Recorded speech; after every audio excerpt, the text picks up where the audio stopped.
risk or investigatory stop study. And I've been really grateful to be able to be a part of that and to help out with the research and gathering community input, particularly for the body camera study.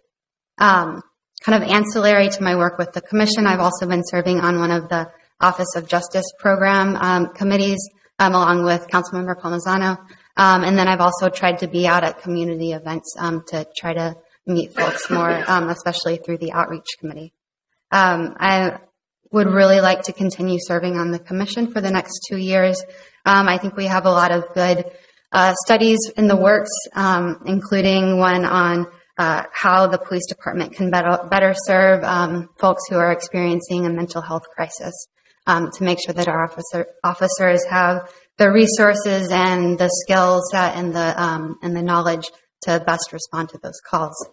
And particularly during the present times, since Ferguson, police community relations and race relations more broadly have been the subject of the national conversation. And in the last couple of weeks, that's really been brought home to Minneapolis. So I think that the commission has an important role to play in that by increasing transparency. And I think that with the increased transparency that we can provide through these studies and the quarterly reports that we put out with the OPCR, we can help to build community trust by giving the community access to a lot of the information that's out there. I also hope that with the outreach community, can you wrap it up? Yeah, we can continue to try to bridge those gaps that are definitely out there. So with that, thank you for allowing me to speak, and I offer my consideration.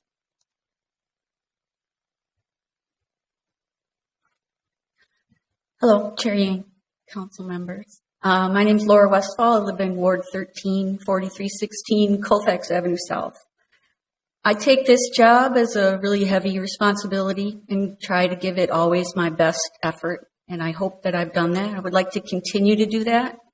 I've been proud of the work. These are really admirable people who I work with, and very dedicated to making the city a better, kinder place to live.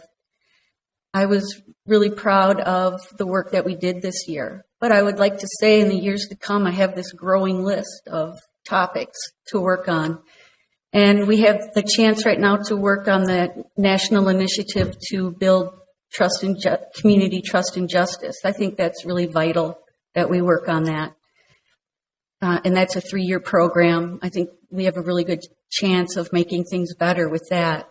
And yesterday, I actually was in Duluth meeting with the deputy chiefs in the Duluth Police Department to talk about the program that they're implementing when they handle mental health and disturbed persons calls. So there's a lot to do. And I believe culture eats policy for lunch. And we're all about the policy, but I'm hoping that that policy changes the culture. Thank you. Thank you. Mr. Bicking, yes. Please introduce yourself and your address, please. Yes, my name is Dave Bicking, 4200 Cedar Avenue South in Minneapolis. I'm not an applicant, I'll make that clear, but I do have some comments about the appointments. First, a quick procedural note. The police chief, I don't believe, should be involved in choosing the candidates appointed to the OPCR. The chief already has full authority to appoint the sworn members of the panel. Now, I appreciate the people who are willing to volunteer for public service, and many of these people are incumbents, and I appreciate the service they have already performed. Unfortunately, these good people are being appointed to positions which, in the case of the PCOC, are mostly powerless and ineffective. In the case of the PCRC appointees, they are being appointed to positions which are utterly useless, despite any good intentions or good qualifications. In the case of the PCOC, I urge the appointees to use the power they do have and to fulfill their function of oversight. I believe that includes oversight of the complaint handling functions of the OPCR. If the PCOC will not do that, who will? So far, the City Council has not. In the case of the PCRC appointees, I urge them to have more contact with the public. But more importantly, it would be important for them to acknowledge the truth about that organization. For one, What is the purpose of the civilian panelists if every decision of the panel so far has been unanimous, along with the sworn officers? We have been handing out statistics about the discipline coming out of the OPCR for quite some time. One officer disciplined from over now 1,000 civilian complaints filed in 3 years. But this morning, we just found out that it is actually worse than that. Even that one discipline that we highlight is the result of a complaint initiated by the supervisor, and only later did the victim file a complaint on the same incident, so that we can truthfully say that in 3 years, not one single Minneapolis police officer has ever been disciplined as the result of an OPCR investigation initiated by a civilian complaint to that agency. Good luck to you all. You have a lot of work in front of you to bring any accountability to our police officers. But until the City Council reforms or abolishes the OPCR, we must rely on your efforts. Thank you. Thank you. Is there anyone else who wants to speak with regards to the Police Conduct Oversight Commission? Going once? Going twice? I will close that public hearing.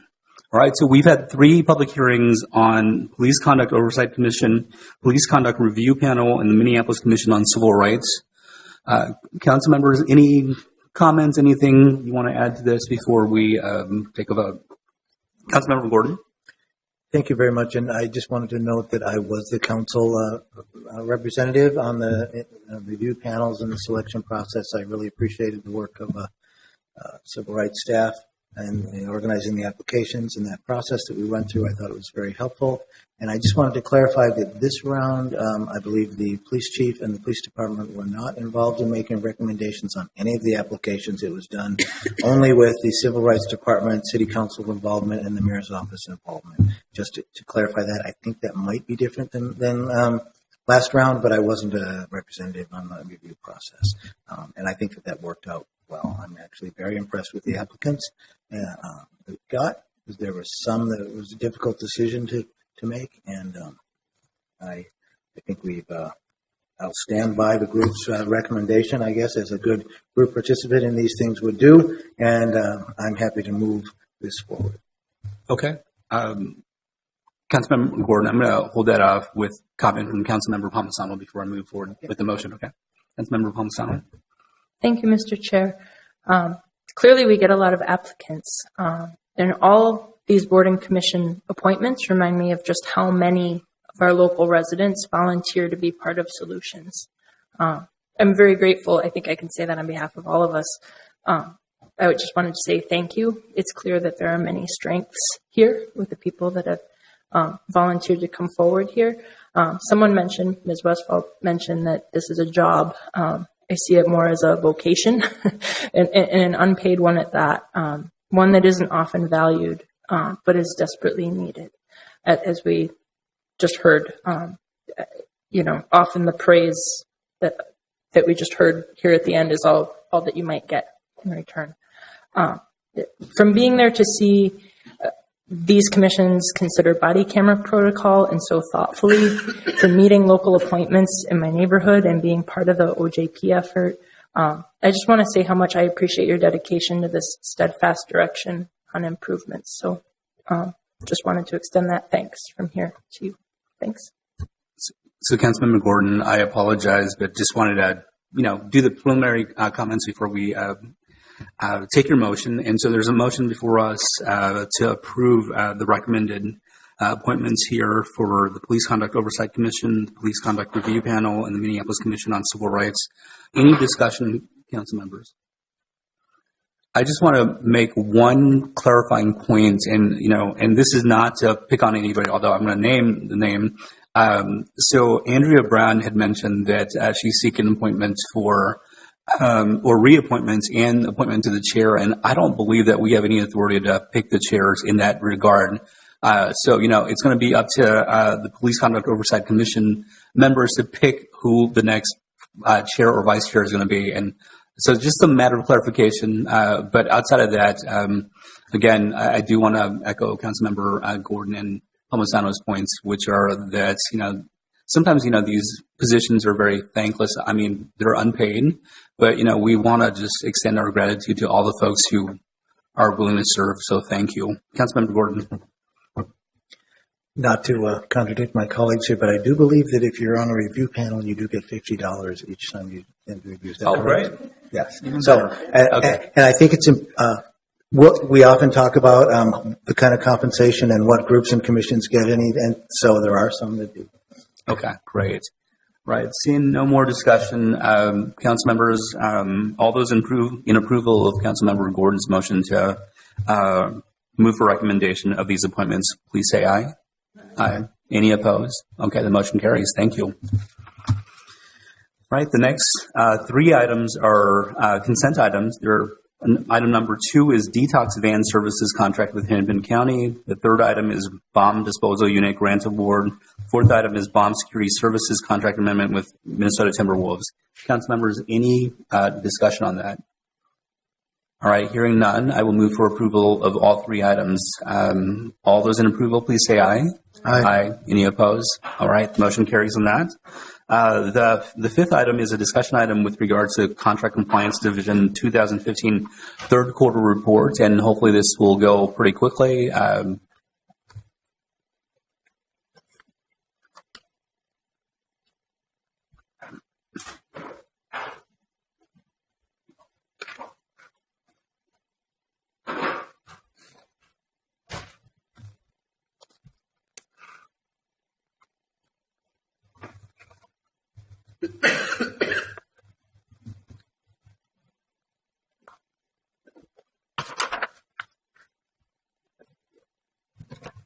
right, go ahead. Good afternoon, Mr. Chair, President Johnson, and committee members. My name is Kalupe Wilson, and I'm the Compliance and Oversight Manager with the Minneapolis Department of Civil Rights. I will be presenting the Contract Compliance Division third quarter report of 2015. The Contract Compliance Division monitors all city procurement to ensure equity and inclusion of women, minorities, and low-income workers and businesses. In the third quarter, 19 construction and development projects with minority and women business goals were closed by the division. The total contract value was $26.3 million, of which $1.79 million, or 7%, went to minority businesses, and $1.42 million, or 5%, went to women businesses. This is a total of $3.2 million going to the disadvantaged business community in the third quarter.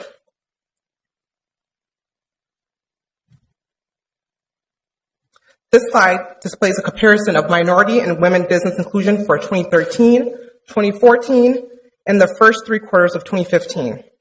A full comparison for 3 years will be presented after the fourth quarter. Moving on to workforce inclusion. In the third quarter, 23 construction and development projects with female and minority construction workforce goals were closed by the division. Of those 23 projects, 4% of hours were from female workers and 23% of hours were from minority workers. This slide displays a comparison of female and minority workforce inclusion for 2013, 2014, and the first 3 quarters of 2015. There has been a steady increase in female and minority participation. A full comparison for 3 years will be presented after the fourth quarter. This concludes my presentation. I am happy to stand for questions. Council President Johnson. Thank you, Mr. Chair. Just a curiosity, and I apologize, I don't have my computer, but does your report have the list of the projects that you're monitoring? It has a list of the closed projects in the appendix, but we do have in the office a list of all the projects we're currently monitoring. Would you mind sending that to me? Yes, sure, All right. member. Thank you. If you can just send it to the committee members. Okay. Will do. Okay. Council members, any other questions? Right. Seeing none, I will move to receive and file this third quarter report. Any discussion on that? Okay. All those in favor, please say aye. Aye. Any opposed? All right. The motion carries. All right. We will move to the final item, and the final item is just an opportunity to receive public comments from the general public with regards to the fourth precinct occupation, if I may call it that. And, we're going to limit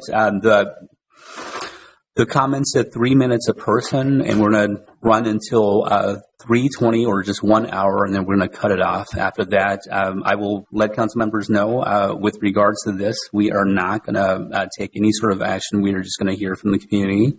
And after that, we will just adjourn. My understanding, and maybe the clerks can correct me if I'm wrong on this, but, with regards to an item like that, where we're not going to take any sort of action whatsoever, that, if council members have to go, they can go. We don't need a quorum for taking public comments. And that's correct. Okay. So there we go. And, I'm going to start first with, Clinton Collins, who, had contacted me and, had some time issues. And so, Clinton, we'll start with you. If you can come up to the podium and state your name and your address, and then just go from there. 3 minutes. And whoever wants to be next right after him, please just stand right in back of him and go ahead. Good afternoon. My name is Clinton Collins, Jr., and I live in the ward of Honorable Long Yang at 1727 Morgan Avenue North, and I'm also the board chair of the Minneapolis Urban League, but I'm speaking more in my capacity as a resident of the neighborhood where the precinct is located. I support the overarching goals of the Black Lives Matter movement. And I want to make it clear that there is not, to use the word of Alfred Babington Johnson, any big schism in the North Side community. But the tactics are not effective now. I've had to explain to my 12-year-old son why there's profane graffiti on the building and some of the other comments that I've heard from people at this site. I've been delayed getting to work because I've worked downtown going around this. Now, I come from a family of civil rights activists. My father was the first black man to run for public office in Mississippi since Reconstruction. I believe in civil disobedience when it's appropriate and when it's handled correctly. This, again, is hurting the people that it professes to help. And I can tell you, speaking as a member of the community, that there would be widespread, strong support if the city were to choose to take more aggressive action in dealing with what I believe, not only as a resident, but as a lawyer, to be an unlawful appropriation of public property. I really believe that what has happened in the last several days has undermined much of the goodwill that this group had created initially, and that its continued presence is not only disruptive, it's counterproductive. So I just wanted to speak again as a member of this community that anything the city chooses to do in order to restore the precinct and Plymouth Avenue to the community would be strongly supported and would be welcome. Thank you. Good afternoon. Thank you for this opportunity. My name is Patricia Anderson, and I, too, am a resident of North Minneapolis. My address is 1311 Morgan Avenue North, Minneapolis 55411, which means that I am directly across the street from all the chaos. I, too, support Black Lives Matter. I happen to believe that all lives matter. I know why they're saying Black Lives Matter, because of disparities and because of some of the other things that I won't get into now, but we all really know about. One of the things that hurts me is that there are vigilantes, armed vigilantes running through the alley. They have smashed my daughter's car window. They have taken bricks from my retaining wall. I have to tell my 3-year-old grandson that there's a party outside. That's the reason why there's always noise and chaos, bottles being left on the ground, people smoking weed. It's just chaotic. And again, in the beginning, I was out there too. I'm all for justice, but I'm on the receiving end of no peace right now. So I ask you and whomever else in the room that can help me, I want them to leave right now. I think there should be another plan to move forward, to bring justice. But right now, I don't have any peace. And I think that evil has nothing to do with a man or a woman's color. The color of this that's happening right now is dark. So it's a dark heart. There's dark hearts roaming around in my neighborhood, creating chaos. And again, evil has no color, whether it's a badge or a janitor or someone that gives you bad service at a restaurant. So please help us to restore justice back in our community where I live. I've lived there for 6 years and have never had a problem. And over the last couple of weeks, it's chaos. My boss has sent me home 3 times because I don't sleep, because I'm falling asleep at my desk. And I just want my life back. I want to be able to tell my job, my son-in-law was getting out of the car one night and these vigilantes actually pulled their guns on him coming into a home that he lives. And they wanted to know who he was. So it's out of control. Not to mention a home in front of me, they broke in, stole the copper out of the home, and in the process of that, there were gas wires that were cut, and my neighbor was walking her dog and smelled the gas. The gas company had to come out. Fortunately, they left the windows and doors open, but what we were told was it could have blown up part of the neighborhood. So it is definitely out of control. And in closing, I do support Black Lives Matters, but I don't support the chaos that's coming along with it in my community, in my home. Thank you very much. Thank you.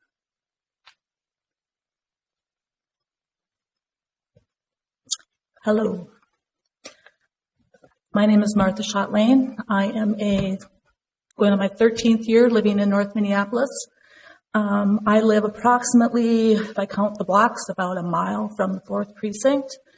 I have a group of friends on Facebook and in the neighborhood, and we have been talking back and forth about this, what's happening at the 4th Precinct since it started. And I agree with both of the previous speakers that in the beginning, with everything with Black Lives Matters, we were all supportive. But as this has all been going on, I no longer support it. I cannot. And I am speaking on behalf of myself and my group of friends. And so I'm going to just read off some of the things that they have asked me to say for them. They are being kept awake by helicopters and protesters shouting through megaphones so that it sounds like people arguing under their windows late into the night. The bus, a few of them ride buses, and one in particular, the bus being on detour and consequently on an erratic schedule so that in addition to having to leave the house earlier and get home later, she has to spend more time waiting at bus stops in the cold. Having to find rides to conduct business with people in other parts of the city rather than live with the guilt of letting them come to my house and getting caught in the middle of the violence that surrounds the encampment, aspects that are intolerable. Strategizing with her loved ones every night about which is the least risky way to get to her house from downtown. Rocks being thrown at cars on Olson Memorial, shots fired almost every night in the blocks north and south of Plymouth. The potential for getting caught up in a riot if this thing suddenly erupts into mob violence as it has in other cities. Wondering if police or ambulance will be able to respond when people need them because of the protesters blocking their access or deluging 911 with false reports in order to prevent people in the neighborhood from getting help. This particular friend has asthma, so it's triggered by the heavy blanket of wood smoke covering the area. Watching the people we all, even the protesters, depend on in an emergency stoically endure the harassment, threats of violence, and taunts of the protesters, and knowing that every council member, I'm not going to read that part. I'm going to leave that part out. We are fed up. We want our North Side back. I want to be able to ride down Plymouth Avenue to get to where I want to go without having to worry about the road being barricaded, without having to be worried about someone, if I'm going down that road, and stopped at a stoplight, being worried about someone coming up to my car and yelling at me about whatever they're going to yell at me about. I'm scared. And I live a mile away from the precinct, and I'm scared. I have friends who live 3 blocks from the precinct. They're scared. I have friends who live a half a mile from the precinct towards west on Plymouth Avenue. Their sleep is being disrupted. They're scared. Please end this. please end this for us. Thank you. Thank you.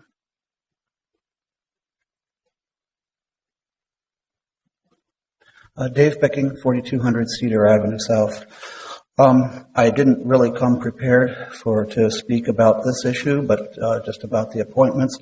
But I do feel that it's necessary to speak up. The problem is the lack of action, both in the last 2.5 weeks and in the last many years, by the City Council regarding our police force.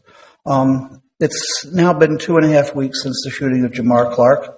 There is pain and anger in the community and an ongoing occupation in front of the 4th Precinct. There was additional misconduct by the police after the shooting, including intimidation of witnesses. Minneapolis is in the international news.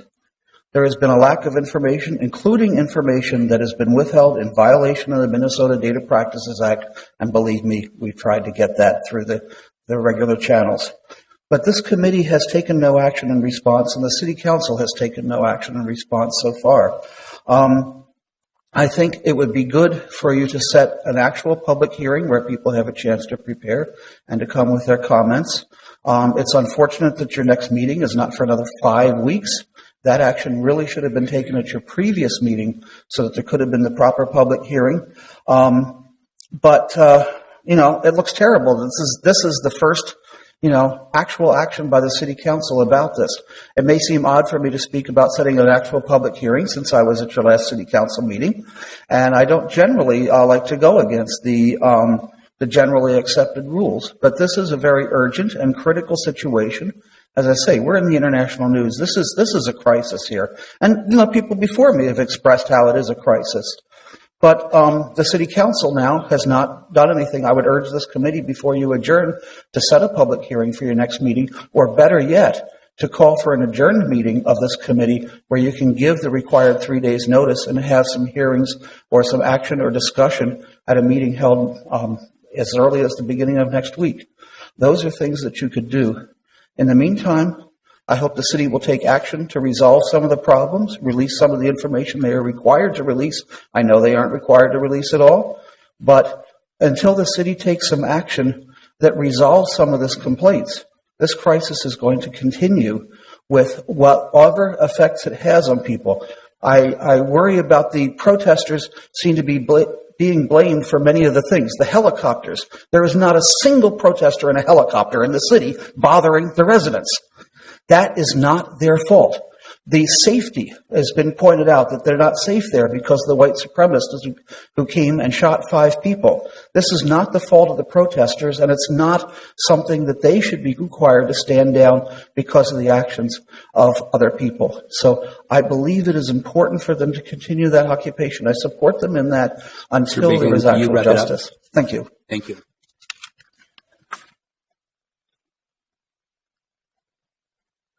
Good afternoon, Council. Bob Kroll, President of Police Officers Federation, Minneapolis. You just heard a small sampling here that came here to tell it to your face of what I take off my voicemail and my email every morning.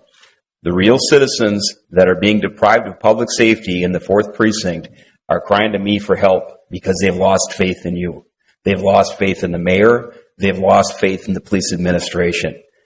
I want to go back to do my regular job. It's absolutely ridiculous. I don't even have time to return the calls and emails of the folks that live up there that want their lives back. You had people that took time out of their day to tell you how they feel. You should listen to my voicemail. For every one nut job that calls in and threatens my life for the job that I'm doing, I get 30 phone calls of the people voicing what you've just heard right here. You're on a fast track becoming a national laughing stock in politics. You need to pull your mayor back. You need to quit mismanaging the police department and let people with experience on how to remove unlawful protesters from the area in. Much less you don't need to be there encouraging them. Everybody's watching this. It's a time for yourselves to stand up. Thank you.